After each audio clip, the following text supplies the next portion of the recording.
ሰላም አናንያስ ሚዲያ ተኸታተልቲ ኣብ መላእ ዓለም ዘለኹም ኣድነቕተይን ፈተውተይን ዝኾንኩም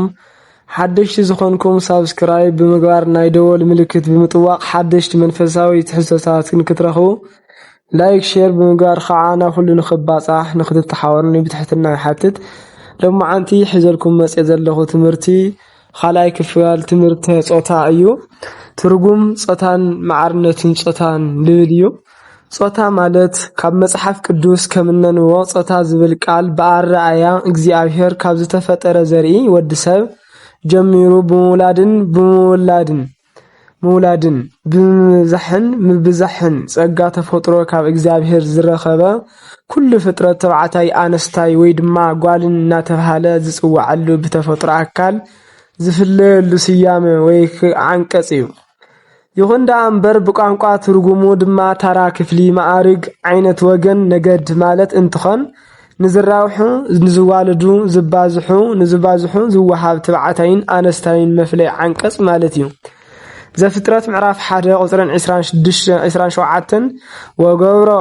ወገብሮ እግዚአብሔር ለጓለ እመሕያው በአምሳለ እግዚአብሔር ተባይተ ወአንስተ ገብሮሙ ወባረኮሙ እግዚአብሔር ወይበለሙ ብዙሁ ወተባዙሁ ምሉእ ወምልእዋ ለምድር ወቅንይዋ ወክንወሙ እግዚአብሔር ድማ በመልክዑ ንሰፈጠረ በመልክዕ እግዚአብሔር ፈጠሮም ተባዕታይን ኣነስታይን ገይሩፍ ድማ ፈጠሮም እግዚአብሔር ከዓ ብዙሑን ተባዙሑን ምድርውን ምልእዋን ምለኽዋን ኢሉ ባረኾም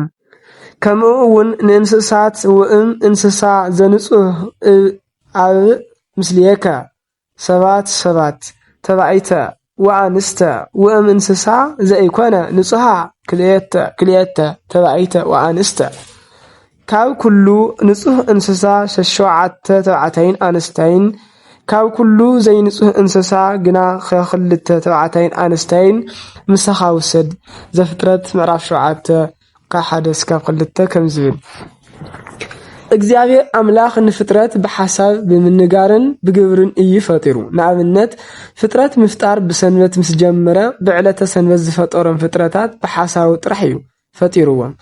ከይተናገረ ማለትና እዩ እዚ ዝገበረሉ ምኽንያት ድማ ሰማዒ ፍጥረት ኣብ ዘይብሉ ምንጋር ጠቃሚ ስለ ዘይኮነ እዩ ምስማዕ ዝኽእሉ መላእክቲ ምስ ተፈጠሩ ግና ብርሃን ይኹን ዘፍጥረት ምዕራፍ 1 ቁጥር 3 ኢሉ ብምንጋር ምፍጣሩ የርእየና ኣብ ዕለተ ዓርቢ ኣብ መወዳእታ ፍጥረት ድማ ወገብሮ እግዚአብሔር ለሰብ ምነ መሬተ ምድር እግዚአብሔር አምላኽ ከዓ ካብ ምድሪ ሓመድ ንሰብ ሰርሖ ዘፍጥረት ምዕራፍ 2 ቁጥር 7 ከም ዝብል ንሰብ ብኢዱ ካብ ኩሉ ፍጥረት ኣብሊጹ ኣኽቢሩ ልዕል ኣቢሉ ብመልክዑን በአምሳሉን ፈጠረ ይብል ንኻልኦት ፍጥረታት ብመልክዑ ኣይብልን ንሰብ ግና ኣብሊጹ ከም ዝፈጠሮ